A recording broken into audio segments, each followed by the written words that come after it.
സ്വാതന്ത്ര്യദിനം ഒരു ദേശീയ ആഘോഷം മാത്രമല്ല, സ്വാതന്ത്ര്യം നേടിയെടുക്കാൻ ഒരു ജനത നടത്തിയ ദീർഘമായ പോരാട്ടത്തെ ഓർത്തെടുക്കേണ്ട ദിനം കൂടിയാണ്. ആ ചരിത്രത്തിലേക്ക് തിരിഞ്ഞു നോക്കുമ്പോൾ പാലക്കാടിന്റെ മണ്ണിൽ നിന്ന് ദേശീയ രാഷ്ട്രത്തിന്റെ ഉയരങ്ങളിലേക്ക് നടന്നുകയറിയ ചേറ്റൂർ ശങ്കരൻ നായർ എന്ന പേര് പ്രത്യേകമായി ഓർമ്മിക്കപ്പെടേണ്ടതാണ്. മങ്കരയിൽ ജനിച്ച ശങ്കരൻ നായർ നിയമജ്ഞൻ എന്ന നിലയിൽ മാത്രമല്ല, ദേശീയ ബോധമുള്ള പൊതുപ്രവർത്തകൻ എന്ന നിലയിലും വ്യക്തിമുദ്ര പതിപ്പിച്ചു. ഇന്ത്യൻ നാഷണൽ കോൺഗ്രസിന്റെ അധ്യക്ഷ സ്ഥാനത്തെത്തിയ ആദ്യ മലയാളി എന്ന നിലയിൽ അദ്ദേഹം ദേശീയ രാഷ്ട്രീയത്തിൽ കേരളത്തിന്റെ സാന്നിധ്യം അടയാളപ്പെടുത്തി.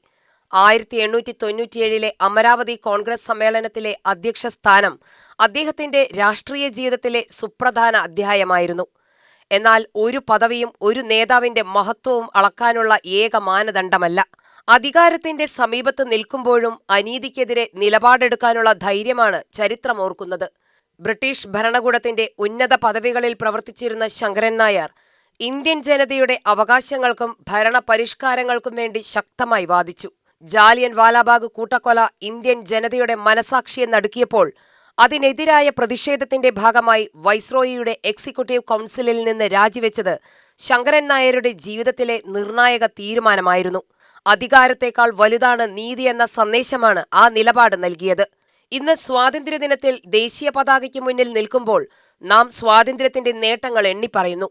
എന്നാൽ സ്വാതന്ത്ര്യത്തിന്റെ മൂല്യം നിലനിർത്താൻ ആവശ്യമായത് ചരിത്രത്തെ ഓർക്കുകയും അതിലെ പാഠങ്ങൾ ജീവിതത്തിൽ പ്രാവർത്തികമാക്കുകയും ചെയ്യുക എന്നതാണ്. ചേറ്റൂർ ശങ്കരൻ നായരുടെ ജീവിതം അതുകൊണ്ടുതന്നെ പാലക്കാടിന്റെ ചരിത്രത്തിൽ ഒതുങ്ങുന്നില്ല. അത് അവകാശങ്ങൾക്കായി ശബ്ദമുയർത്തിയ ഒരു തലമുറയുടെ പ്രതിനിധിയാണ്. അധികാരത്തിന്റെ സൗകര്യങ്ങൾക്കപ്പുറം നിലപാടിന്റെ വില തിരിച്ചറിഞ്ഞ ഒരു ദേശീയ നേതാവിന്റെ കഥയാണ്. ഇന്ന് മങ്കരയിലൂടെ കടന്നുപോകുമ്പോൾ ഒരുപക്ഷെ അദ്ദേഹത്തിന്റെ കാലത്തെ രാഷ്ട്രീയ ചർച്ചകളുടെ ശബ്ദം കേൾക്കാനാകില്ല.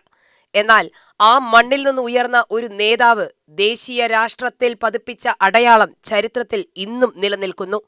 UTV news, Palakkad.